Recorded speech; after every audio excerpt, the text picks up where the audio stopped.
ನಿಷ್ಠೆಯ ಕಾಯಕ, ಕಾಯಕದ ಮೇಲೆ ನಿಷ್ಠೆ ಇರಬೇಕು.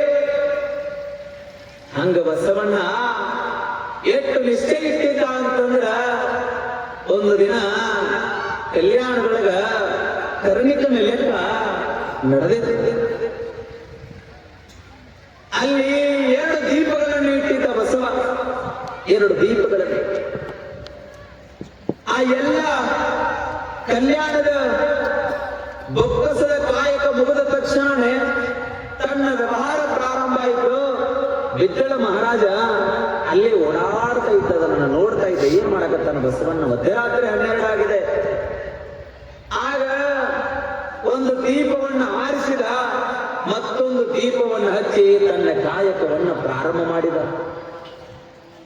ದೂರದಿಂದ ಗಮನಿಸಿರ್ತಕ್ಕಂಥ ಬಿಜ್ಜಳ ಮಹಾರಾಜ ಬಸವಣ್ಣನ ಹತ್ರ ಬಂದು ನಿಂತು ಕೇಳ್ತಾನೆ, ಬಸವಣ್ಣ ಬಸವಣ್ಣ, ಒಂದು ದೀಪ ಹತ್ತಿತ್ತು, ಇದನ್ನ ಆರಿಸಿ ಅಗ್ನ್ಯಾಕ ದೀಪ ಹಚ್ಚಿದಿ ಎಂದ. ಏನಂದ? ಇದನ್ನ ಆರಿಸಿ ಅಗ್ನ್ಯಾಕ ದೀಪ ಹಚ್ಚಿದಿ ಅಂತಂದಾಗ ಬಸವಣ್ಣ ಹೇಳ್ತಾನೆ, ಇದು ನನ್ನ ದೀಪ, ಅದು ನಿಮ್ಮ ದೀಪ ಅಂದ. ಏನಿದು ಅಂದಾಗ ಬಸವಣ್ಣ ಹೇಳ್ತಾನೆ, ಮಹಾರಾಜರೇ, ರಾಜ್ಯದ ಕಾಯಕವನ್ನು ನಾನು ಮಾಡಬೇಕು ಅಂತಂದ್ರೆ ರಾಜ್ಯದ ಪಣತೆಯ ಎಣ್ಣೆಯನ್ನು ಬಳಸಿಕೊಂಡು ಆ ದೀಪದ ಬೆಳಕಿನಲ್ಲಿ ನಾನು ಕಾಯಕವನ್ನು ಮಾಡ್ತೇನೆ. ರಾಜ್ಯದ ವ್ಯವಹಾರಗಳ ಮುಗಿದು ಅಂತಂದ್ರೆ ಆ ದೀಪ ಆರಿಸಿ ನಾ ತಂದಿರತಕ್ಕಂಥ ನನ್ನ ಕಾಯಕದಿಂದ ಬಂದಿರತಕ್ಕಂಥ ಹಣದಿಂದ ಎಣ್ಣೆ ಹಾಕಿ ನಾ ದೀಪ ಬೆಳಗಿಸಿ ನನ್ನ ಕಾಯಕ ಮಾಡ್ತೀನಿ ಅಂದ ಬಸವಣ್ಣ. ಅಡ್ರಿ ತೋರಿಸಪ್ಪಳಿ, ನಾವು ಹೇಳ್ಕೊಂಡು ಏನೇ ಬಡ್ಕೋಬೇಕ ಬಂದ. ಎಷ್ಟು ನಾವೇಂದ್ರಿ ಅಟ್ಟ ಇನ್ನೊಬ್ಬರ ಬಕ್ಕನ ಹೊಡ್ಯಾಕ ನಾವು ನೋಡ್ತೀವಿ. ನಮ್ಮ ಬಕ್ಕನ 10 ರೂಪಾಯಿ ತೆಗೆಯಂಗಿಲ್ಲ, ಇನ್ನೊಬ್ಬರ ಬಕ್ಕನ ಕೈ ಹಾಕೊಂಡು ಬಿಡ. ನಮ್ಮದಿದು ಹಂಗಲ್ಲ. ಕಾಯಕ ಅಂದ್ರೆ ಹೆಂಗ ಮಾಡ್ಬೇಕು, ಕಾಯಕದ ಮೇಲೆ ಹೆಂಗ ನಿಷ್ಠ ಇರಬೇಕು.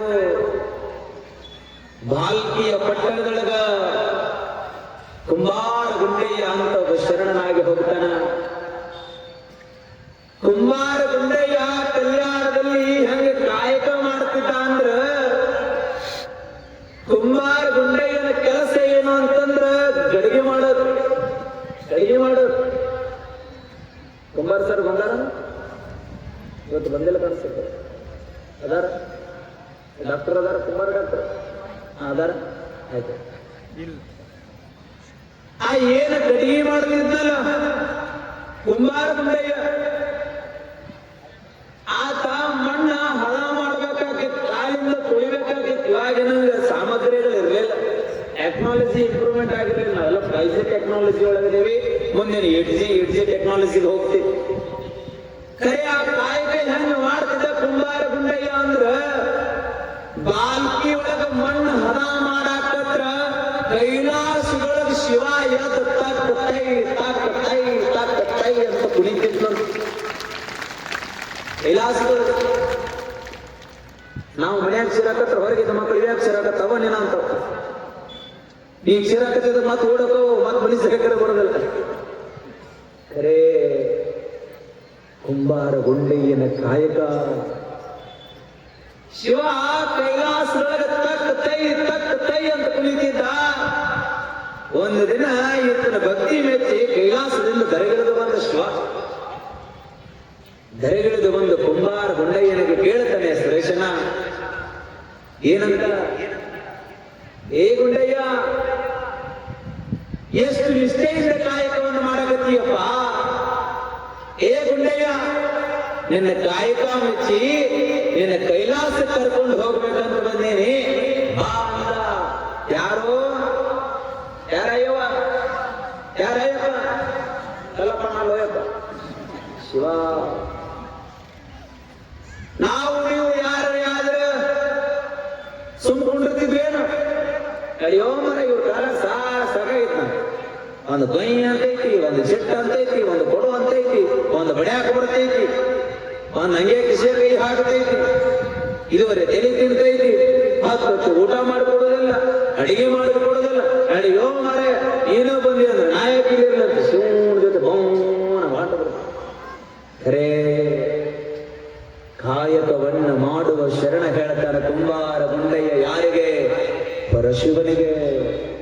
ಭಗವಂತನಿಗೆ ಏ ಶಿವ ನೋಡ್ರಿ ಅವನ ಅವಾಜ್ ಹಂಗೆ ಐತ್ ನೋಡ್ರಿ. ಶಿವಪ್ರಸಾದ್ ದೇವರ ಅವಾಜ್ ಅಲ್ಲಿದ, ನಿನ್ ಸ್ವಾಮಿಗಳದ ಅಲ್ಲಿದ, ಕುಂಬಾರ ಗುಂಡ ಐತಿ. ಏ ಶಿವ ಬೇಡನಿಗೆ ಕೈಲಾಸ ಬಾಡುವುದು ಕಾಯಕ. ಏ ಶಿವ ನಿನ್ನ ಕೈಲಾಸಕ್ಕೆ ಬಂದ ನಾ ಏನು ಮಾಡ್ಲಿ ಮಾರಾಯ?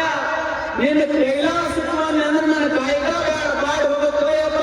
ನಿನ್ನ ಕೈಲಾಸ ನನಗೆ ಬೇಡ, ನನ್ನ ಕಾಯಕ ನನಗೆ ಬೇಕು ಅಂತ ಶರಣ ಅಡಿಕೊಳ್ತಿರ್ತಾರೆ. ಕಾಯಕ ನನಗೆ ಬೇಕು ಅಂದ. ಕಾಯಕ ಹಂಗ ಮಾಡ್ತಿದ್ದ ನಿಷ್ಠೆಯನ್ನಿತ್ತು ಬಸವ. ಕಲ್ಯಾಣದ ಕರ್ಣಿಕನಾಗಿ ಕೆಲಸವನ್ನು ಮಾಡ್ತಕ್ಕಂಥ ಬಸವಣ್ಣ ಅಲ್ಲಿ 10 ವರ್ಷ ಚಿತ್ತೂರು ಇರ್ತಾರೆ. ಮತ್ತೆ ಒಂದು 4 ಜನ ಊರಾಗಿರೋರು, ಅವ್ರು ಜಗಳ ಹಚ್ಚೋರು ಎಲ್ಲ ಊರಾಗಿರ್ತಾರ. ಅಲ್ಲಿ ಒಬ್ಬ ವಿಧ ಕಲ್ಯಾಣದ ಯಾರು ಕೊಂಡಿ ಮಂಚಣ್ಣ ಹಚ್ಚೋದು ಚುಚ್ಚೋದು, ಜಗಳ ಹಚ್ಚೋದು ಚುಚ್ಚೋದು. ಒಟ್ಟು ಚಲೋ ನಡೆದೈತಂದ್ರೆ ಒಂದು 4 ಜನ ಕಾಕೊಂಡು ಕುಂದಿರ್ತಾರೆ. ಒಟ್ಟು ಹಾಳು ಮಾಡೋ ಕೆಲಸ ನಾವು. ಅವ್ರ ಮನೇನು ಉದ್ಧಾರ ಆಗೋದಿಲ್ಲ, ಅವ್ರ ತಾವು ಉದ್ಧಾರ ಆಗೋದಿಲ್ಲ. ಅವ್ರು ಈಗ ಹೋಗ್ತಾರೆ, ಹತ್ತದ್ರೊಳಗೆ ಹೋಗ್ತಾರೆ, ಚುತ್ತದ್ರೊಳಗೆ ಹೋಗ್ತಾರೆ, ಕೊನೆಗೆ ಒಂದಿನ ಸುಟ್ಕೊಂಡ ಹೋಗ್ತಾರೆ. ಕರೇ ಕಲ್ಯಾಣದೊಳಗೂ ಒಬ್ಬ ಇದ್ದೀನಿ ಹತ್ತವ ಅವ ಒಟ್ಟು ಏನ್ ಮಾಡವ ನಾರೇ ಕಲ್ಯಾಣದೊಳಗಿದ್ದು 20 ವರ್ಷ ಬಿದ್ದಳದ ಕೈಯಾಗ ದುಡ್ಯಾಕತ್ತು 20 ವರ್ಷ. ಖರೇ ನನಗೊಂದು ಮಂತ್ರಿ ಇಲ್ಲ, ಕರ್ಣಿಕನೇ ಇಲ್ಲ, ಬರೇ ಆಸ್ಥಾನದೊಳಗೆ ಅಡ್ಡಾಡೋದಕ್ಕೆ ಐತಿ. ಮಂತ್ರಿಯಿಂದ ಚೀಲ ಹಿಡಿದೈತಿ, ಓಡಾಡೋದು ಎಷ್ಟು ದಿನ ಓಡಾಡೋದು. ಒಟ್ಟ ಏನಾರೆ ಮಾಡಿ ಬಸವಣ್ಣ ನನ್ನ ತಾಯಿಗಿಡಿಸ್ಬೇಕಂತ ಅವ ಕೊಂಡಿ ಮನ್ಸನ ಹೋಗಿ ಬಿಟ್ಟ. ಒಂದು ದಿನ ಇವ್ ನೋಡ್ರಿ 10 ಸಾವಿರ ಕೊಟ್ಟು ಕಿವಿ ಕೊಡ್ತೀರಿ ನೀವು, ಚಲೋದು ಕೊಟ್ಟ ಕೊಡುದು. ಯಾರೇ ಒಂದು ಮನೆ ಭಾಳ ಚಲೋ ಸಂಸಾರ ನಡೆದ್ರು. ಅತ್ತಿ ಸೊಸಿ ಎಷ್ಟು ಚಲೋ ಇದ್ರಲ್ಲ, ಅವ್ ಯಾರು ಹೆಂಗಿದ್ದು ಅಂತಂದ್ರ ಇದು ಹಡದ ಮಗಳ ಅನ್ನಂಗಿತ್ತು, ಹಡದ ಮಗಳ ಅನ್ನಂಗಿರ್ರಿ. ಎಲ್ಲದು ಇದು ನನ್ನ ಮಗಳ ಅನ್ನಂಗ ಅಪ್ಪನ ಮಾಡ್ತಿತ್ತು. ಅದೇನು ಸಸಿ ಇತ್ತಲ್ಲ ನಮ್ಮ ಅವ್ವ ಅನ್ನಂಗ ತಿಳ್ಕೊಂಡಿತ್ತು. ಅಷ್ಟು ಚಲೋ ಸಂಸಾರ ನಡೀತಿತ್ತು. ಒಟ್ಟು ಚಲೋ ನಡೆದು ಅಂದ್ರೆ ನಮ್ಗೆ ನೋಡಕ್ಕಾಗುದು, ನಮ್ಮ ಜನರಿಗೆ ಅಟ್ಟ ನೋಡಕ್ಕಾಗುದು. ಒಟ್ಟ ಏನಾರೆ ಮಾಡಿ ಒಂದಿನ ಸಸಿನ ಕರೆದು ಬಾಜು ಮನೆಗೆ ಅಟ್ಟ ಏನಾರೆ ಮಾಡಿ ಇವ್ರಿಬ್ಬರು ಹಾಳು ಮಾಡ್ಬೇಕ. ಅಟ್ಟ ಅತಿ ಸಸಿನ ಹೆಂಗ್ ಕರೆದು ಅತ್ತಲ್ಲಿ ಕಿಡಿಕ್ಯಾಗ ನೋಡಕತ್ತಿದ್ಲು. ಈಗ ಕರೆದು ಈಗ ಕೆಲಸ ಏನು ಎಲ್ಲಿ ಕೂಡಿರ್ತೈತೆ ಒಟ್ಟು ಹಾಳು ಮಾಡೋದಲ್ಲ, ಒಟ್ಟು ಹಾಳು ಮಾಡ. ಸಸಿನ ಕರೆದು ಸುಖಾಸುಖಿಯಾಗ ಒಂದು ಮಾತು ಹೇಳಿದ್ಲು. ಏನ್ ಹೇಳಿದ್ಲು ನೋಡ, ಒಟ್ಟ ಯಾರಿಗೆ ಹೇಳ್ಬೇಡ ನೋಡ ಅಂದ ತಿಕ್ಕಿನ್ಯಾಗ. ಏನಂದ್ಲು? ಒಟ್ಟ ಯಾರಿಗೆ ಹೇಳ್ಬೇಡ. ಇಟ್ಟು ನೋಡ್ರಿ ಆಗ್ತದೆ, ಇಟ್ಟ ನೋಡ್ತದೆ ಆಗ್ತದೆ. ಹಳ್ಳಿ ಮನೆಗೆ ಬಂದ ಸಸಿ ಕೇಳೇ ಬಿಟ್ಲು. ಶಶಿ ಏನೇ ಹೇಳಿದ್ದಲ್ಲ ಮಲ್ಲವ್ ಏನ್ ಹೇಳಿದ್ರು? ಅತ್ತಿ ಯಾರಿಗೆ ಹೇಳಬೇಡ ಅಂದಾಡ್ರಿ. ನೀ ಮಾತದಿನ್ನ ನಿನ್ನ ಮಗಳನ್ನ ಕಳ್ಕೊಂಡಿನ್ನ ಅಡ್ಡು ಜೋಪಾನ ಮಾಡ್ಕೊಂತ ಬಂದಿನ್ನ. ನನ್ನ ಮುಂದೆ ಹೇಳಲ್ಲ, ಹೇಳ್ತೀಯೇ ಇಲ್ಲ. ಅತ್ತಿಯರ ಆಕೆ ಯಾರಿಗೆ ಹೇಳಬೇಡ ಅಂದಾಡ್ರಿ. ಹೇಳ್ತೀನಿ ನಿಮಗಿಟ್ಟು ಚಂದ ಕೂಡಿದ್ದು ಅಲ್ರಿ, ಅತ್ತೊಂದು ಬಿಟ್ಟು ಮಾರಿ ಹೇಳ್ತೀಯ ನಿಲ್ಲ ಮನೆ ಬಿಟ್ಟು ಹೋಗ್ತೀಯ. ಅತ್ತಿಯರ ಆಕೆ ಯಾರಿಗೆ ಹೇಳ್ಬೇಡ ಅಂದಾಡ್ರಿ. ಹೇಳ್ತೀನಿ ನಿಮಗೆ ಎಷ್ಟು ಚಂದ ಕೂಡಿದ್ದು ಅಲ್ಲ, ಅದನ್ನ 6 ನಿಮಿಷನಾಗ ಹಾಳು ಮಾಡಿ ಇರ್ತಾರೆ. ಹಾಳು ಮಾಡಿರ್ತ ಅಲ್ಲಿಂದ ನನಗಾಗತ್ತಿಲ್ಲ. ನೀ ಇಲ್ಲೇ ನಗು ಮ್ಯಾಲಗು ನೀನು ನಗಸ್ತಾನ ಒಂದಿನ ಚಂದ ಬರೋಬ್ಬರಿ ನಗಸ್ತಾನ. ಎಲ್ಲ ಮ್ಯಾಲದ ನಾವು ನೋಡಿ ಮಾಡ್ಬೇಕು. ನಾವು ನೋಡಿ 100 ಜನರಿಗೆ ನೋಡ್ತಾರ ಬಿಡತಾರ. ಅಲ್ಲಿದ್ದು ನೋಡ್ಬೇಕದ ಅವ ನೋಡಿದ್ರೆ ಕೆಲಸ ಆಕತ್ತೆ. ಈಗ ನಿಮಗೆ ಕೇಳ್ತೀನಿ ನಾನು ಇಲ್ಲಿ ಫೋಟೋಗ್ರಾಫರ್ ಅದಾರ. ಯಾರು ಬಂದಾರ? ಫೋಟೋಗ್ರಾಫರ್ ಫೋಟೋ ತೆಗಿಬೇಕಾದ್ರೆ ಒಂದು ಮಾತು ಹೇಳ್ತಾರ. ಏನ್ ಹೇಳ್ತಾರ? ಗಾಡ್ ಸ್ಮೈಲ್ ಪ್ಲೀಸ್ ಏನಂತ ಹೇಳ್ತಾರ?